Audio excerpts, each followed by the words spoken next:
Hi everybody, it's Lisa with Whispers from the Wreckage, and welcome back. First, I'd like to thank everybody who reached out and made sure I was okay, and who pushed me to make the next video. I'm so sorry that it did take this long. I did take the last week off, and let's just jump right into it. Let's go over why. This past week, I struggled very badly with my mental health. So, a little bit about me. I have PCOS, polycystic ovarian syndrome, or something like that.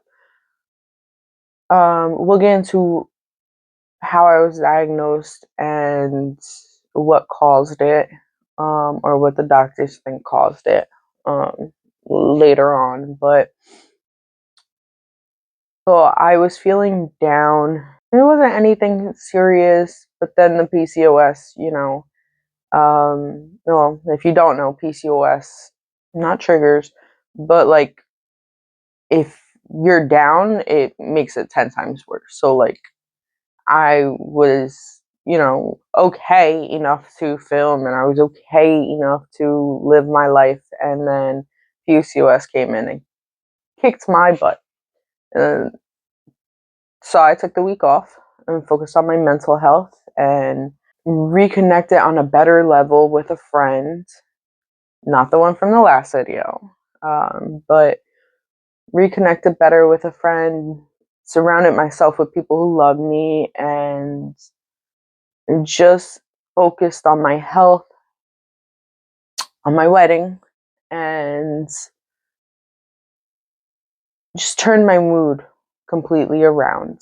And it's what I needed. And unfortunately, that meant I had to take a break from you guys. But going forward, I will work on coming out with some type of content, or honestly allowing you guys to see me like that, because that's what this whole platform is for. I kicked myself the whole entire time for not pushing it out. And I was like, okay, I missed Sunday, but I'll do Wednesday. And then Wednesday rolled around. I was like, I don't know if I want somebody to see me like this. And then I was like, well, and my fiance pointed it out. Well, what's the point of the podcast? What's the point of the platform you're building? It is for people to see you like this. It is for people to know they're not alone. And it's okay. It's okay to have bad weeks. It's okay to have mental issues, mental health issues. Um, it's okay not to be yourself sometimes. And so, where I felt I needed that break, going forward, I won't take the break. The video might be shorter, the podcast might be shorter.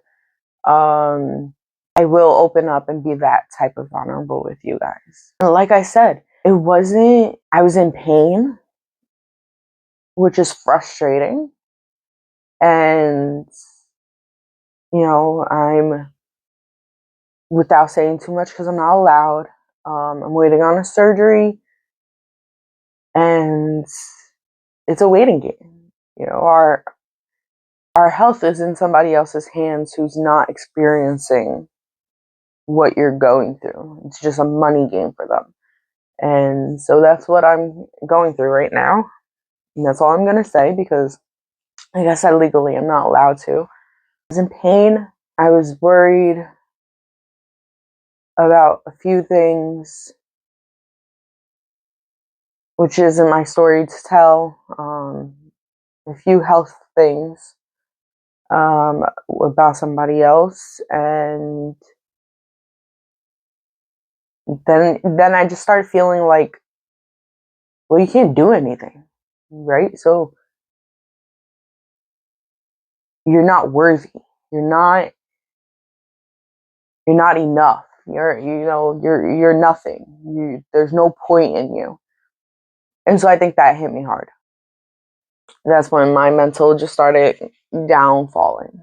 And it was the little things that it was like, you know little things that I could have gotten over, quickly became bigger issues. Um, but my mind played a lot of the, you're not good enough, you're not strong enough to do this, you're not worthy enough. Basically, who do you think you are? You can't help the person who you're worried about. You can't help them. You're just making things worse. And I know that's not true. I know I better their life. And I know that I do the best I can. And I'm a big believer in everything happens for a reason. Um, like God put me in this person's life for a reason, to help them, to heal them, to make them feel loved. And at the same time, this person helped me with my mental health and was like, come on, you got this. And just allowed me to be me, allowed me to get through it, and helped me through it the best that I'd allow them to. So anyways, that's the reason I took a week off. Like I said, it won't happen again. I will make sure that um, I make sure I stay as vulnerable as possible with you guys. Now, getting into some news. I have decided to release a podcast twice a week. Sundays at 4:30 and Wednesdays at 4:30 as well. Sundays, starting next week, I will dedicate that to having a guest on the show, some type of guest appearance, whether they're here or we do a virtual thing. It's always an option, you know, that's for my tech people to figure out and play with. But whether you're here physically or we have to add you in virtually or whatever the case, pre-record, whatever the case is. And then Wednesdays, we'll go back to story time, which is kind of what I'm doing here, letting you get to know my back end, my story, where I come from, how I've grown up, so that you can understand where I'm at in life, like how I got here, what made Lisa Lisa is the goal. So yeah, Sundays will be for guest appearance. Again, if you'd like to be a guest, just fill out the link below. I do have a few people in mind that I do want for the first couple of episodes, but fill out the link below. We'll get in touch, and it'll be on a Sunday. I think having guest appearances on Sundays are easier than having guest appearance in the middle of the week. People have family and jobs and lives, and I do shoot pretty early so that the video or the podcast can come up on time. So with that being said, let's just go into our story time now. So I'm going to back it up 30 years. I'm going to start fresh. I've had this discussion with a few people where it was like, no, I think you should go from now till the back end and bring like the back into the, like bring your past into stories throughout to explain things. And I'm just like, I can do that, but I think it'd be best if I start from the beginning, let you guys get to know me from baby Lisa all the way up. And then from there, the juicy stuff will come about and you'll get to know me. You'll get to see me. You'll get to experience me. Eventually, this will go into, well, what happened in my life for the past week? What happened here? What happened there? The last thing I do want to bring up about missing the week is healing doesn't have a time frame. It doesn't have a timeline. And then I have 30 years worth of healing to do. I started a year ago. we're coming up on a year. I started a year ago. And if I'm being honest, I didn't start a year ago. What happened in July. This person didn't actually allow me to start healing until I took it into my own hands in probably like September. So that's what I'm looking at. Like, I did start the process. I did start talking to a therapist. I did start trying. I started finding myself, and which is a type of healing, like finding yourself, but like healing from it all and pushing it all and like actually going through it. I'd probably say September, October is where I actually like was like, okay. But it has no time for him. And it's okay. It's okay for your weeks to look completely different from one week to another.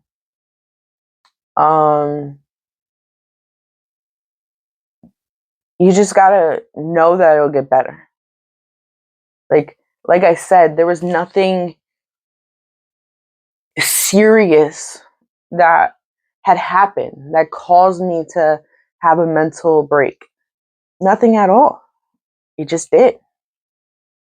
Um, but anyways, that's all I wanted to say. All I wanted to point out. Um, let's get into this.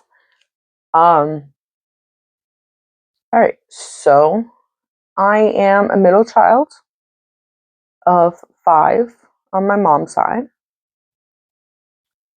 I have 2 older brothers and 2 younger sisters. Me and the eldest brother have the same father. The one in between us um, has a different father, and then the 2 youngest share a father. Right from the hospital, the my brother, who's in between me and my eldest, was adopted right from the hospital. Stayed in the family, but was adopted right into the hospital, or right from the hospital. Sorry. Um, Fast forward. When I was a little girl, fair warning, just disclaimer right from here.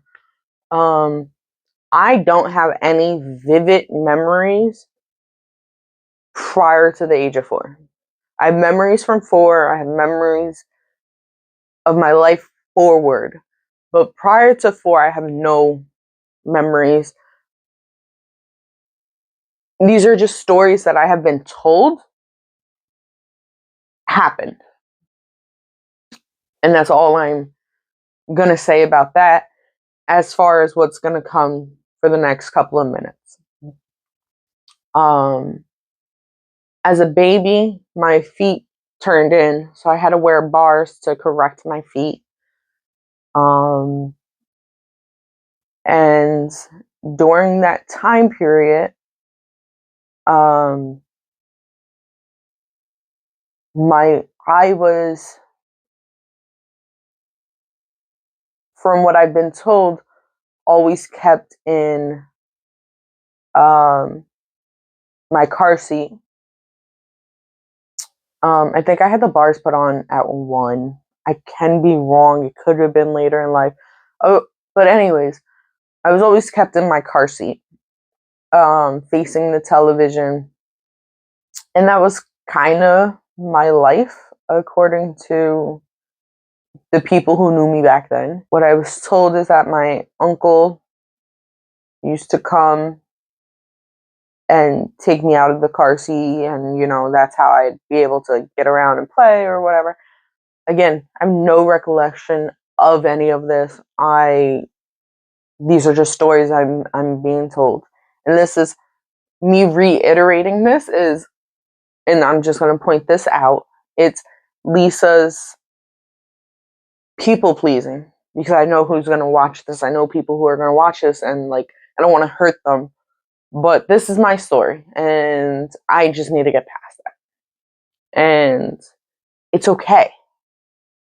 It's okay not to always have people on your side. Anyways, fast forward. When we were, I'm going to say 3 turning 4, because my youngest sister is 3 years younger than me. So she was also born right before I turned 3. Yeah. She was born in 98. We're both February babies. She's 10 days ahead of me. So right before I turned 3, she was born. It had been before I turned 4 then. My uncle took us away from my mom.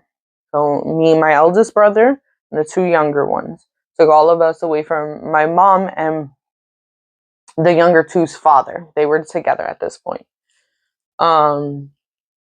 Because supposedly this wasn't the first time he caught it, but he caught. I was born in Paterson, New Jersey. Let me iterate that. Lived in Paterson, New Jersey. So supposedly he saw me and my eldest brother walking one of the main roads in Paterson in nothing but a diaper, and watched us walk into a liquor store with like no adult around. My brother had to, if I was 3, he must have been like 6 or 7. I don't know what he was wearing. I was just in a diaper though. I think we had no clothes on, or I I've been told a few different versions of that story, but they're all pretty much the same. Lisa was in a diaper. They were walking a main road and went into a liquor store. At that point, my uncle took us away. Got Dyfus involved. I know my grandma thought to keep us. At that point, she had already had my 3 cousins. She was raising my 3 cousins. So my uncle was like, no, you're not going to get the added stress of adding 4 more to your plate. That would have been a total of 7 of us. My younger sister's father did what he had to do or whatever it was, and he was able to get custody of my sister, like the sister right after me, not the youngest. The courts felt she had too many issues. Courts didn't allow him to take her. It was like you get one or you get none. So he took one.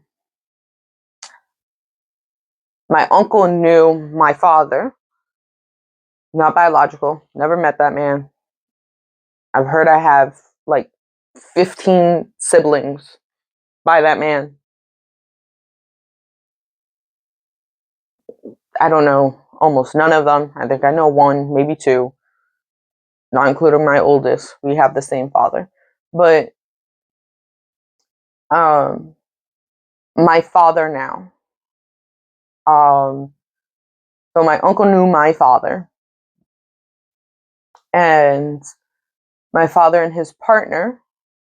My father is a gay man. My father and his partner decided to adopt us. He adopted me, and he adopted my eldest brother. Now I'm rushing this story, but I'm going to go back and explain my life living with my uncle in a second. So he wanted to adopt all of us. The court was like, no, you can have the older 2. So he adopted me and my eldest brother. Um, the little one stayed with my uncle and his wife, and the other one went back to his to her father. Now living, and these are all things I can vividly remember. My uncle had a house, and there was his bedroom, which the baby, my youngest sister, lived or slept with them. Again, she was only a couple of months old at this point. There was another bedroom, which the other 3 of us slept in. It had a full-size bed and then a little twin bed off to the side. My uncle's not scared of beating children. He didn't have any of his own. But my uncle was not scared of beating children. Mind you, I was 4. 3, 4. If I was to act up. So how my uncle's house was designed was there was a staircase to the attic, and then there was like the pull down door that you could climb up a ladder and get into the attic. So there was a few ways that my uncle liked to scare us or like to discipline us. He would lock us, he would put us, and it seemed to only be the older two. I can't speak on my little sisters, but I can remember times where me and the eldest were locked in the attic together, but I don't remember a time where me and my younger sister was. She's only a year younger than me. So anyways, he would lock us in the attic, pitch black, no light. Then he would go up the ladder, put on a mask, normally it was like Freddy Krueger, and come down and scare us from the other side. And we're locked in. There's nowhere to go. There's nowhere. And I was 4. I remember if I talked back or said something they didn't like, I'd be forced to eat uh, red peppers, but like the whole ones, not the crushed ones. Um, or soap, like just dump soap down my throat. I can remember being in the back of his car. My brother said something he didn't like or something, and or when he put his seatbelt on or something, and my brother ended up getting punched in the face with the seatbelt. That wasn't my story, but it was a vivid memory that I can actually remember the scene, remember what happened. I can remember being locked.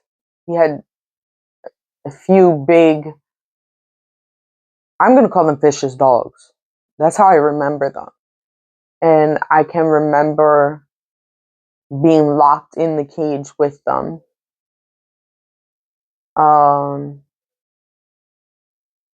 I remember having an accident. Like I didn't make it to the bathroom at night fast enough. And so scared to tell anybody that I tried to hide the underwear and go back to bed. And it was found, like the underwear were found, and we got whooped until I admitted that it was me. Then my father and his partner came into our lives. And my brother, I guess, was the problem child. So he got to visit my father and his partner a lot more than I did, with like visitations, weekend visitations. Then I started going when I was 4 turning 5. I think it was January of 2020, or I said 2020, of 2000. I was adopted by my father officially. I think I lived with him since 1999. At some point in 99, like I think I came in like October of 99 or September of 99, and we were adopted in 2000. At that point, I thought, wow, it's over. Like the abuse of it, the I have a father who loves me. At this point, two parents that loved me. Um, as an as I grow older and we go further through the story, um, you'll get to understand why I said a father. But at this point in time, 2 parents that loved me. And I was a happy, spoiled little girl. I was loving life from what I can remember. I have a big family. I was still seeing my mom on like visitations. I was seeing my younger sisters during those visitations as well.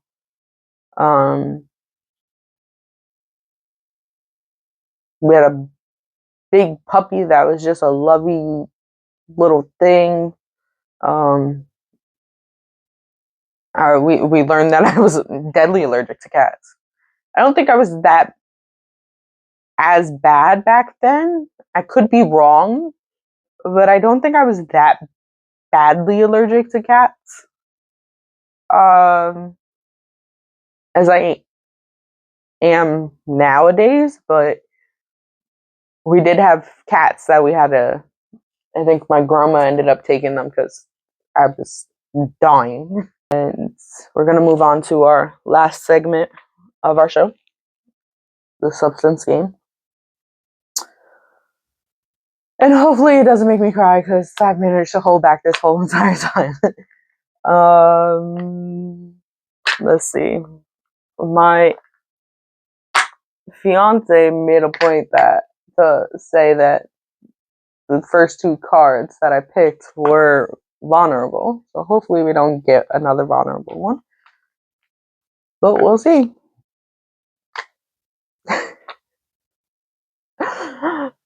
It's vulnerable. You watch for yourself. I randomly drew it. um, it's not bad though. What's your definition of happiness? What's my definition of happiness?